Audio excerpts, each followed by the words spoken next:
What's the number one nutrient men are missing? Most men are missing. Why is it hurting your testosterone, your energy levels, and what is working up here or not working up here? So what we've discovered is most guys are missing one crucial nutrient, and that affects your hormones, your energy, your focus, and even your sleep. And chances are you're missing it too. And we're going to be talking about that right after this.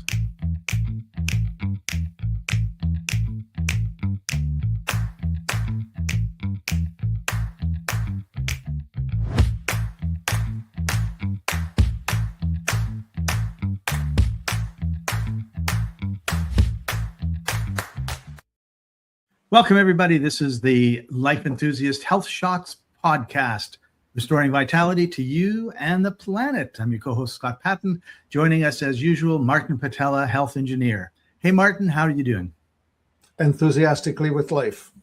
Well, this is a topic that we both have concerns about because, as you'll see, there's not a lot of colored hair on our heads, which means that generally speaking, in the life cycle of men, testosterone is going down. You know, no joke. I remember as a 17, 18-year-old, I would get an erection just riding on a bus that would bounce, you know, just the natural rattle. Right. It would be just happening. I think my testosterone back then was probably 1,000 mg per DL or whatever the units are, but it's usually measured, 1,000 when you're on the high side and 100 when you're in trouble. Right. I don't know what happens below 100, but I know that I feel super manly, decisive, you know, in my zone, 600 to 800. Somebody wants to talk to you. There was a spam robocall, and man, I keep blocking them, but they keep using different numbers. Yeah. So just to see where everybody listening and watching is at, if you're tired by mid-afternoon, and it's not because, like me, you have a sandwich and the carbs cause you to be super alkaline and put you to sleep. If you're struggling with focus, if your memory is not as good as it should be, if you're not sleeping well, and you find you're losing muscle or libido, in other words, when you're on a bus and it's bouncing around, you're not getting hard, like Martin was, or you're dealing with low motivation, mood swings, the chances are it's not just your age, it's the fact that you're low on one particular ingredient. And we're not going to keep it a secret any longer. It's not a rare supplement that you have to have. It's actually a foundational building block of health. And we've talked about it many, many times, and that's magnesium. Over 70% of men are deficient in it. And we've talked often about soil depletion. And I think, Martin, you've mentioned like a study that Congress did and how low the magnesium and the nutrients were. And I remember seeing an article that said sort of the same thing, but it was like from 1930. It was a congressional meeting or committee. Congressional record 1937. And they were decrying that 80% of mineralization has been lost since the introduction of industrial methods. You know, which is like 100 years earlier or 50 years earlier than 1930, which means we're almost 100 years later. And well, here's how they noticed it. You know, when they were first cutting virgin prairie and plowing it in, they would have taller wheat or taller whatever they had on the newest stretch, right? Like, let's just say that you had a 5-year-old farm, and then on the next year you added 6 feet or 10 feet or whatever that you just plowed of the natural prairie. That was the tallest plants because it was the virgin loaded with nutrient soil. Right. And we never put it back. Sprayed stuff on it, right? Yeah, they were talking about having lost 80% of that mineralization by 1937. And since then, with the introduction of the NPK, that would be nitrogen, phosphorus, potassium, That's the petroleum-based, chemical-based fertilizer, the man-made stuff, right? That clearly only pushes the plant to grow fast, green, strong, but the trace minerals are totally not going. Right. So there was no mention of calcium. There was no mention of magnesium or zinc or copper or whatever else all the other stuff is, right? Yeah.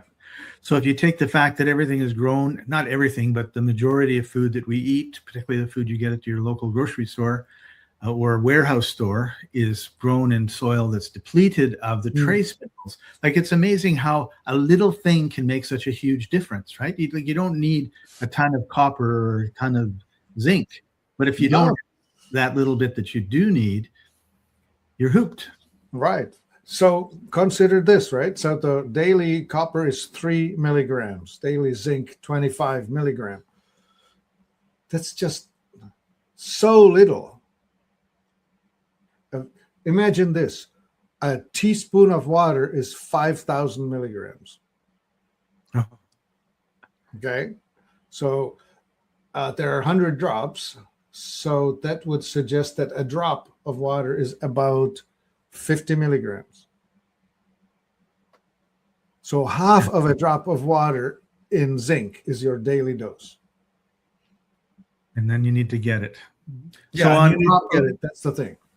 So on top of the soil depletion, the poor diet that we have, you add stress to it. You add alcohol or caffeine, intense workouts even. They all burn through the magnesium that you've got in your body. Right. So let's just explain why this harping about magnesium. The autonomic nervous system, the thing that you don't usually think about, but that regulates your response, like heart rate and breathing rate and sweating, or all the automatic stuff that goes on in your life. And this autonomic nervous system has 2 branches, sympathetic and parasympathetic. And that's controlled by the vagus nerve. That's it's an interesting nerve. You should learn about that on the side. But it is controlling all of it. And magnesium is the relax side, and calcium is the get tense, accelerate side. We call the tense side fight or flight, fawn or freeze, and we call the relaxed side rest, repair, and digest. And it also should be reproduce, because fun, sex, that sort of thing happens only when you feel safe. Right. And also I didn't realize this, but there's testosterone is sort of bound in our bodies in different places. So when you have enough magnesium, it's able to pull it out as you need it. It's not going to pull it out when you don't need it. Yeah. Which means you're using more of what you've actually got in your body instead of it just sort of sitting around. Yeah. So what's really interesting is this testosterone business, is that actually gets released when you're doing physical aggressive things. Like when, for example, you take a dance class, or you punch a bag, or you run, you jump, you bounce. Did I say bounce already? Yeah. And no, I don't know. All of that stuff that is highly physical, right? Stuff you would expect from Martin, a fighter. You bounce. You have a rebounder. I do. How often every day or 2 or 3 days do you bounce on it? I do it every day, no doubt. And I only do like 10, 12 minutes. So it doesn't take a lot of time. Like, it's, again, like I was saying, just need a little bit of zinc to make a big difference. Just need a little bit of exercise, and it can make a big difference.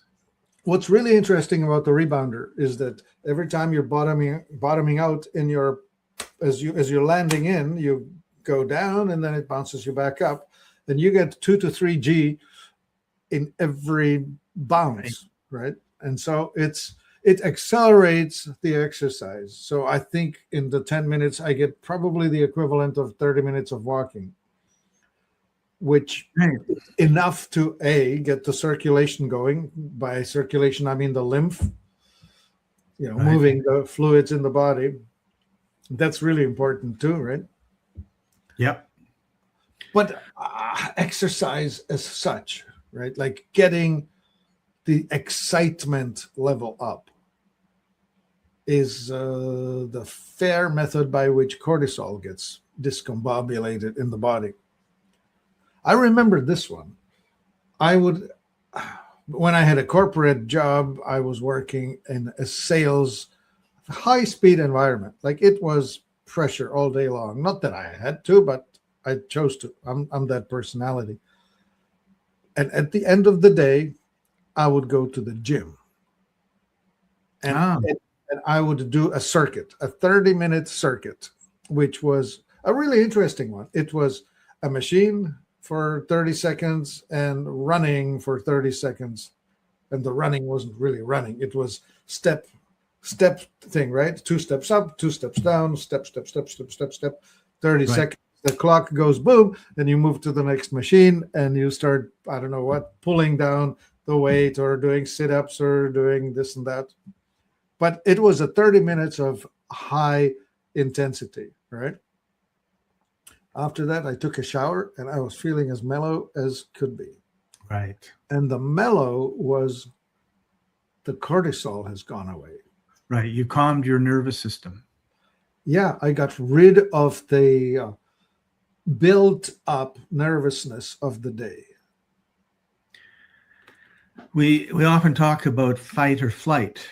And oftentimes we talk about it, but oftentimes when you're listening to other people, they don't talk about the other side, because fight or fight. I mean, there's two sides. It's this or that, right?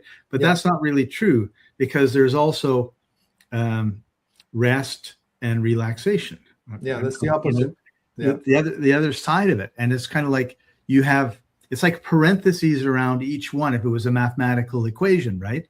Yeah. And you're either on this side or you're either up or you're down. And then if you're up or down, you're on one side or the other side. Oh, yes, definitely a seesaw. A seesaw, yeah. Yeah. And but if we're always in the fight or flight, the cortisol goes up. We don't relax. We don't get our ATP working the way it should be doing. We're running out of magnesium. Yeah. Here's an interesting thing worth mentioning, which is this. The fight or flight is indeed triggered by cortisol released by your adrenals. So when you're flooding cortisol into the system, it prepares you for the flight or the fight, which means that all the glycogen reserves, that's your glucose, is mobilized to the muscles or to where you're going to need them, which essentially raises your glucose. Well, if you don't work it off, the body has to take it away. And the system by which it takes it away is to flood it with insulin and turn it into belly fat. Right. That's the opposite of a fight-ready man, right? Yes, that's exactly right. And we need to be prepared, particularly in the world that we live in now. Yeah. And so I'm noticing that as my years advance, it's easier for me to get more belly fat, and it's harder for me to stay in a fighting shape. So I think I'm losing some of this testosterone level. Yeah, that actually makes sense, because these days it's pretty rare that I wake up with what they call a kickstand. The morning erection, right? Like it's totally acceptable that in young and virile men, you are supposed to wake up with an erection. No, I didn't know that. Oh, yeah. Testosterone is being made primarily during that morning hour, just before you get up. Yeah. So there's another test for you. How are you feeling in the morning? Yeah. I want to be with my honey, or I could care less. Give me a breakfast. Yeah, I couldn't care less. I don't want to get up. Yeah. So there's your manly standard, right? So what do you need? Well, you need to undo the stress in the evening before. That's when you need to take your magnesium bath, in the evening. Right. And the reason is it'll make you relaxed. You don't want So the average person, they get up at 6 or 7, they get to work at 8 or 9, they work till 9 or 6, they get home at 6 or 7. Probably when they get home, depending on whether they feel like they're starving or not, they should go for a run or a bicycle ride or go to the on gym. their way home, they should stop off at the gym and do the half-an-hour circuit or something of the sort. Yeah, and people that I know and knew who were in a management position, they were all managers of grocery stores. They would all meet at a pub, and there was a bridge, and the bridge was backed up for 5 miles. So they would sit there and they'd have 3 or 4 beer, talk about their days amongst each other, complain about this and complain about that or whatever. And then when the traffic loading up on carbohydrates. And they were not tiny, skinny guys, right? So the cortisol is through the roof. They're loading up on carbohydrates. They're not getting any exercise because they get home. Honey, I'm home. Well, here's a meal, darling. And but by that time, there's no testosterone left. Yeah, right. Exactly. So what we're saying is you need to be able to rest and relax, and you need to also exercise. And then you need to eat food that's high in magnesium or do something to get magnesium into your body. So Martin, I go to the store, I buy 500 tablets of magnesium, and I think, oh, I'm really low on magnesium. And I take 20 or so into, glug, glug, glug, glug, glug. What happens to me? It's okay. Magnesium accelerates the digest part. It is an accelerator of the peristalsis in your digestive and eliminative system. You will, if you take that much magnesium, you should not get into a moving automobile because you're going to be overcome by the instant requirement to empty your bowel. There's no 10-minute warning, is there? No, it's a 30-second warning, and it's non-negotiable. So if I'm low on magnesium, I mean, there are foods that we can eat like pumpkin seeds or dark chocolate or leafy greens, avocados. I love avocados, wild salmon. They have some, but that's really not the answer.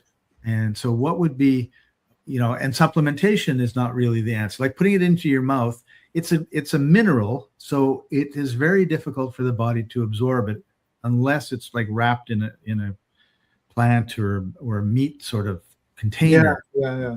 Well, there are multiple forms of magnesium. You will find them now because it has been discovered that it's important, and so it gets chelated, right? The most simple form is magnesium chloride, which is what you will see in Dead Sea or ocean or whatever. That's the form that's in the seawater.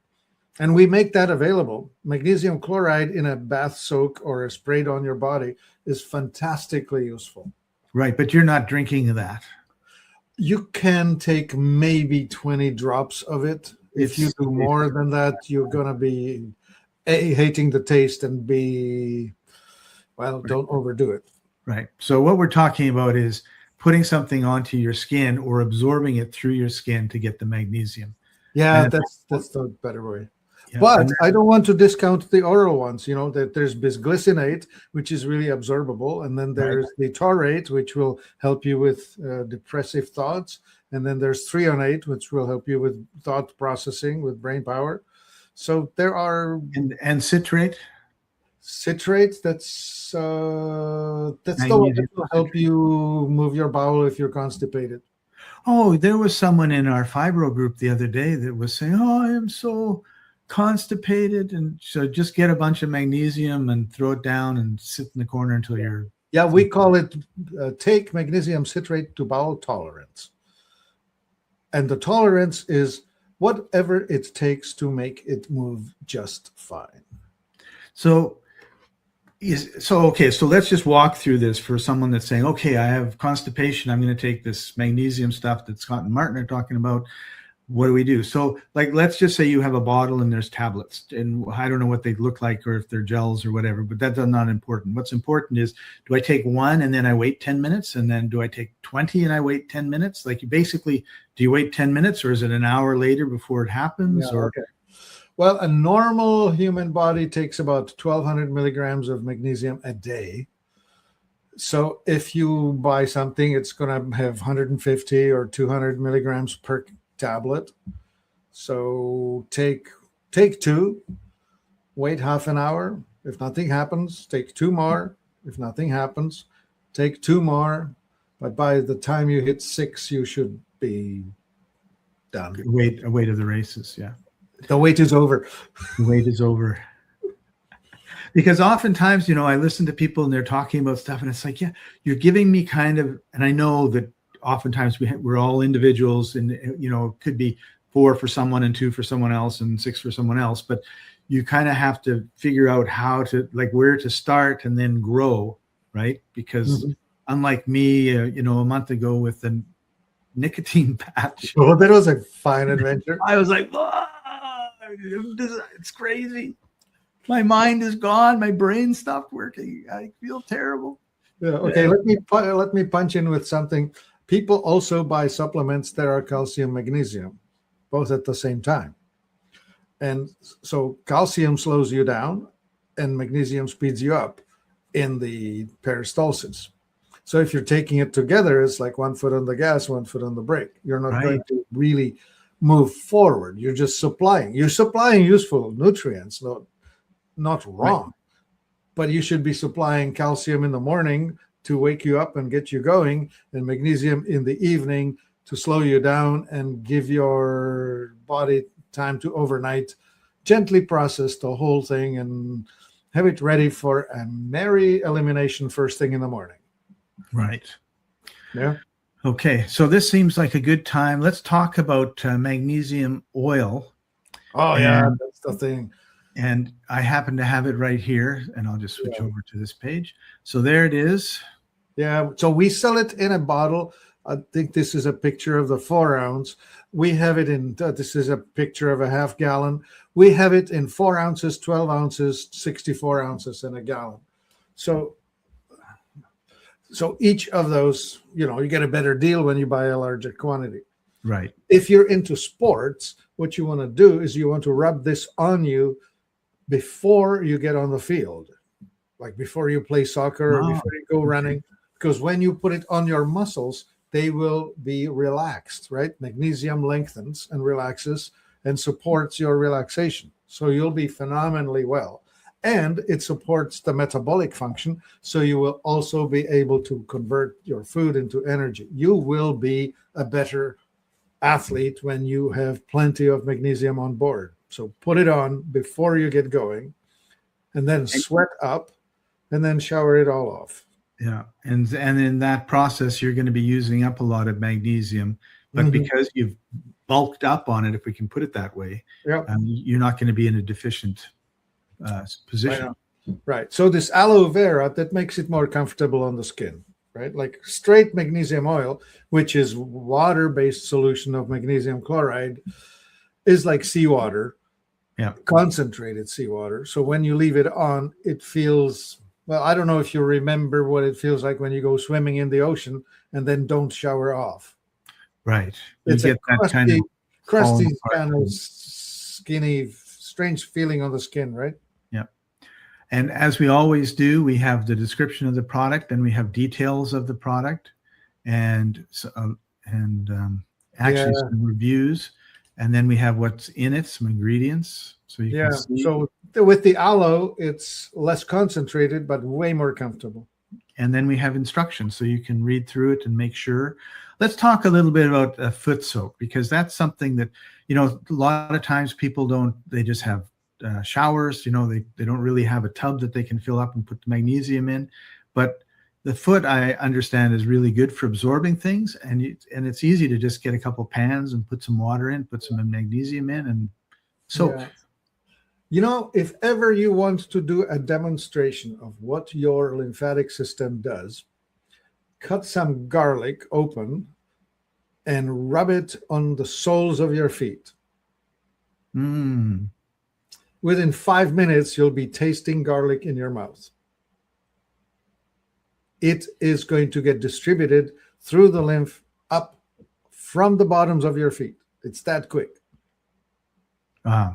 Anyway, so whatever you put your feet into or upon your feet, is going to get distributed throughout your entire body using the lymphatic system pathways. Cool. Okay, let's talk a little bit about CR supplements. They have a ionic mineral. Yeah, so this is for people who want stuff to take orally, right? Entire line of the CR is quite interesting. These are ionic in water to be taken orally, and we have every trace mineral that you can think of: zinc, selenium, vanadium, chromium, whatever.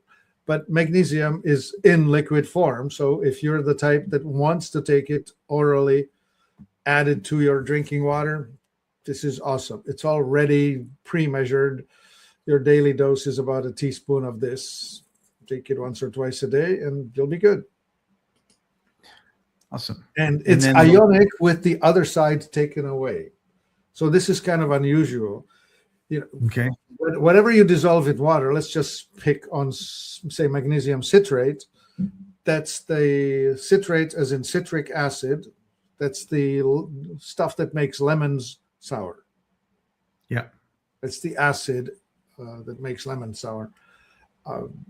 They strip it away. They just leave the magnesium ions. Oh, in this product. Yeah. So what does that make it more absorbable or? No, just makes it neutral. Neutral. So it doesn't taste as bad. No, it's quite dilute. It's easy to take. So when you say neutral, what do you mean? It's not acid. It's not alkaline. It's just ionic magnesium. Oh, okay. Yeah. Awesome. Yeah. Anything else you want to say about the ionic? Easiest to take if you want. If you're the kind of person who needs magnesium on a constant basis, this is a fine way to get it. Okay. Cool. Yeah. And I'm going to move now to our Pro Fitness trampolines. Because you do it. Whoops. I don't know what I did. Sorry. Yeah. We sell two brands of rebounders. The ones that are with bungee cords and the other ones that are with springs. And I was going to say, I had the one with the bungee cords and I loved it. Yeah. And it's this way. The bungee cords are really quiet, silent. The springs always squeak a little. So if you want to use it in a place where you don't want to disturb anyone and hear this all constant every time you bounce, then the bungee cords are awesome. Yeah. They're also a little less resistant, little less response, and longer travel. So it's for people who don't like the... They're smooth and gentle compared to... Yeah, that's a good way of putting it. And it's not like really a massive difference either, right? Like it's not like, it's jerky with the spring. It's not the case at all. But so the one that we sell with springs, it's called Cellercizer, and that still has awesome springs. They are the barrel-shaped springs, which means that they don't unload their kinetic energy on you in one go. Right. The cheap rebounders, the ones with the straight springs that look like you took them off of some lawn chair or something like that, that is almost as much fun as bouncing on cardboard. It hits you with this full force. The Cellercizer is quite different. It still has a decent amount of travel on it. Yeah. So would you recommend, I'm not sure, it doesn't show in this picture, if there's like a holding thing? Like I know on one of them there was bars that you could hold. It's available. It's optional, but it's available. Okay. Because I thought, it depends on who you are and how old you are and all the rest of that. But I found that sometimes I would go off a little bit on an angle. Yeah. And it was nice to be able to hold on to something. And yeah. Unless you're right by the wall or something, then you'd have to work, I guess. So the handlebar or the stabilization bar is a useful thing because it helps you to catch yourself if you're losing your balance. But you could put a dining room chair nearby. So there's always things you can work around for sure. Right. Yeah. And, Yeah, it's totally useful.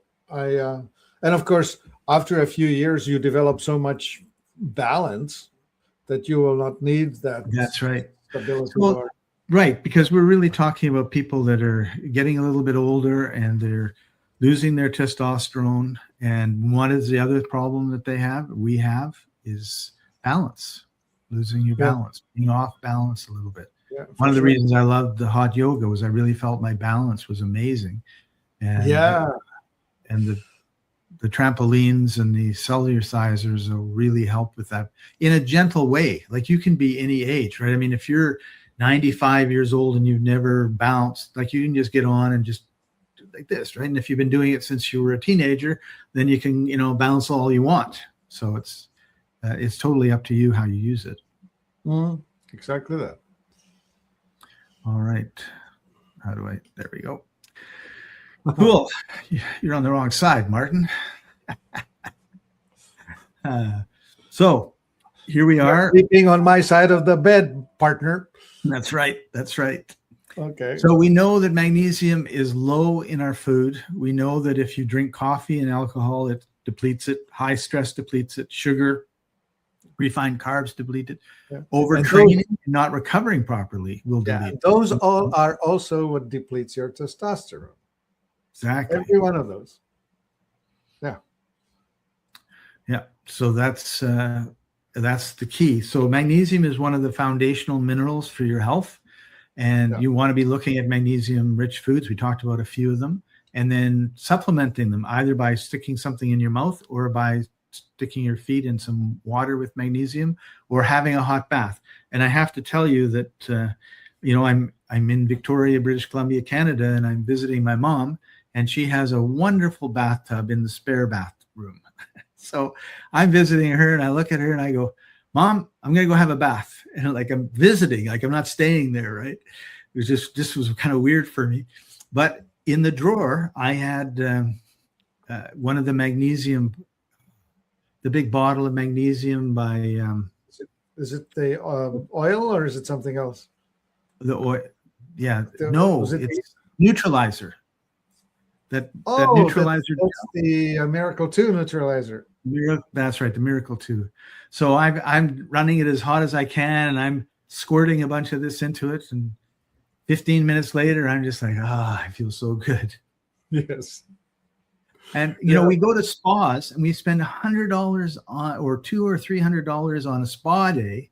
When you have a bathtub, spend $20 or $30 and get the magnesium, stick it in, put a couple lily pads or flowers in there if you want to give it a nice smell, or essential oil, right? Frankincense or something. And then you have your, put a candle in the corner, turn the light out, and you've got your own spa. And people don't take that, you'll take all day to go and pay somebody $200 or $300, and you won't take half an hour to just do it on a whim on any other day, right? It's like we've got it backwards. Yeah, the half an hour holiday in a bathtub with magnesium is phenomenal. Yeah, it's very, very cool. All right, Martin, we've come to the end of our time together. I want to thank you for taking time out of your busy day and everybody for joining us. This was a pre-recorded. I meant to say this at the beginning, and I just remembered now. Pre-recorded because tomorrow on Wednesday at our regular time, I'm on a plane, and we didn't want to miss a week. But I can't do it from the plane with the 200 people beside me. I'd be too self-conscious. Hi, everybody! You're on the internet live streaming. So thank you very much for joining us. And this has been the Life Enthusiast Health Shots podcast, restoring vitality to you and the planet. See you next time, everybody. Bye-bye. My body's a temple, but the walls are cracked. Stuck in the rubble of the years I've stacked. Stagnation in my veins like a river turned to dust. Toxic whispers in the wind, but I gotta rebuild. I must.